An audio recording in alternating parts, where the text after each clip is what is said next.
শাকিব খান মানেই বক্স অফিসে নিশ্চিত সাফল্য এমন এক ধারণা দীর্ঘদিন ধরে ঢালিউডে প্রতিষ্ঠিত। তবে সাম্প্রতিক মুক্তিপ্রাপ্ত প্রিন্স ছবি তা খারিজ করে দিয়েছে।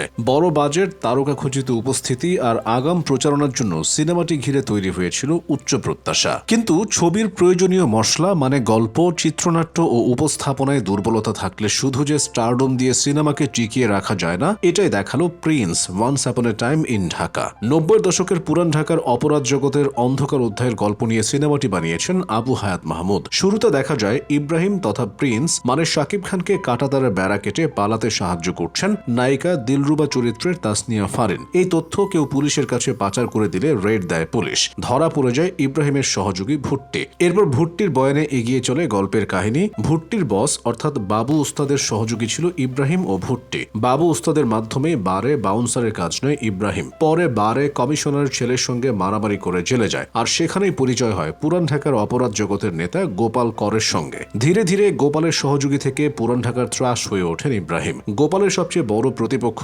আন্ডারওয়ার্ল্ডের ডন আফগানি পাঠানকে টপকে ঢাকার অপরাধ জগতের মালিক হতে পারবে কি গোপাল আর প্রিন্স, নাকি হার মানতে হয় পাঠানের কাছে? গল্প এর উপর ভিত্তি করেই এগিয়ে যায়। অ্যাকশন সিনেমার ফর্মুলা মেনে শুরু হলেও নির্মাণে মোটেও সন্তুষ্ট করতে পারেননি পরিচালক আবু হায়াত মাহমুদ। নিতান্তই খাপছাড়া ছিল চিত্রনাট্য আর ডিটেইলিং। পটভূমি 90-এর দশকের পুরান ঢাকা, অথচ কোথাও পুরান ঢাকার ঐতিহ্যবাহী কোনো স্থানের দেখা পাওয়া যায়নি। হ্যাঁ, সিনেমার পুরান ঢাকার দৃশ্যের শুটিং হয়েছে কলকাতায়। শুটিং রিয়েল লোকেশনে হতে হবে এমন কোনো দিব্যি নেই, কিন্তু পর্দায় তা বারবার বোঝা যাবে কেন? ভৌগোলিক অসঙ্গতি বাদ দিন, সিনেমার গল্প যে 90-এর দশকে তা মেনে নিতেও কষ্ট হচ্ছিল। 90-এর পটভূমিতে নির্মিত সিনেমায় ছাদে ছাদে মোবাইল টাওয়ার আর সেলুনে রাউটারের উপস্থিতি এ কেয়া হুয়া। কেবল পটভূমি বা চিত্রায়নে নয়, অসামঞ্জস্য রয়েছে সম্পাদনাতেও। সিনেমার গল্পকে ভাগ করা হয়েছে দুটি অধ্যায়ে, chapter 1 rise of the prince আর chapter 2 once upon a time in Dhaka. কিন্তু কোন ঘটনা আগে ঘটছে আর কোনটি পরে, সিনেমার অধিকাংশ সময় তা ধরতে পারেননি দর্শক। আবার এ ধরনের বাণিজ্যিক সিনেমায় নায়কের নায়কোচিত পারফরমেন্স বা ম্যাস মোমেন্টও সেভাবে ছিল না। নায়ক আর খলনায়কের চিরচেনা রোমাঞ্চ, টক্কর, দ্বৈরথ কম। গ্যাংস্টার সিনেমায় যে উত্তেজনা থাকে তাও নেই। কিছু গুরুত্বপূর্ণ দৃশ্য এমনভাবে উপস্থাপন করা হয়েছে যেখানে আবেগ তৈরি হওয়ার কথা ছিল,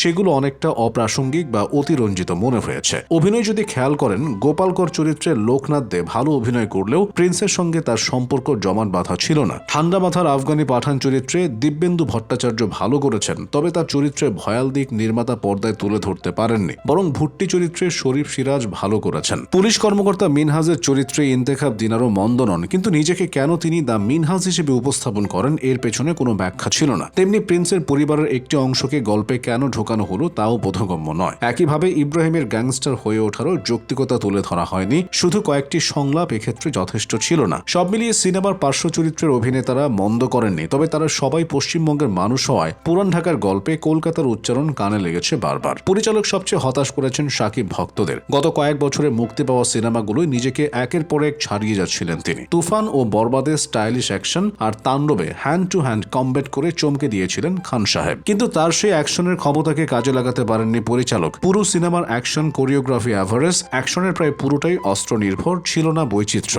দুর্বল নির্মাণে ইব্রাহিম তথা প্রিন্সের চরিত্র তেমন প্রভাব ফেলতে পারেনি। টানা কয়েক বছর চমকে দেওয়ার পর শাকিব এবার একটু পিছিয়ে গেলেন। জ্যোতির্ময়ীর সঙ্গে পর্দায় শাকিবের রসায়নও জমেনি। প্রথম দিকের রোমান্টিক দৃশ্যগুলোই চলনসই হলেও শেষ দিকে তিনি ছিলেন একেবারেই সাদামাটা। তুলনায় তাসনিয়া ফারিনের উপস্থিতি কম সময়ের জন্য হলেও তিনি ছিলেন উজ্জ্বল। জ্বালা জ্বালা ও ডিস্কো সুন্দরী গানে ফারিনের নাচ ও অভিব্যক্তি ছিল দারুণ। এই সিনেমায় তাকে আরো ভালোভাবে কাজে লাগানোর সুযোগ ছিল। সিনেমায় তার উপস্থিতি, চলে যাওয়া, আবার ফিরে আসা সবই যেন ঘটেছে হুট করে। ভিএফএক্স ছিল সিনেমার আরেকটি দুর্বল দিক। 2026 সালে এসে বড় বাজেটের বাণিজ্যিক সিনেমায় শাকিব খানের হাতে যে আইকনিক মেশিন গানের ছবি, পোস্টার, টিজারে দেখা গেছে, সে দৃশ্যটিতে যেন নজর দেওয়া হয়েছে সবচেয়ে কম। কিছু সাধারণ দৃশ্যের শুটিংও দৃষ্টিকটুভাবে গ্রিন স্ক্রিনে হয়েছে। আবহ সঙ্গীত সিনেমার মেজাজের সঙ্গে মানানসই ছিল না। বেশ কয়েক বছর ধরে আবহ সঙ্গীতে আরাফাত মহসিন ভরসার নাম হয়ে উঠলে এ সিনেমায় নামের প্রতি ঠিক সুবিচার করতে পারেননি তিনি। মোটের উপর প্রিন্স বর্তমান দর্শকদের চাহিদা বুঝতে পারেনি। দর্শক এখন শুধু নায়ক কেন্দ্রিক উপাখ্যান নয়, বরং শক্তিশালী গল্প,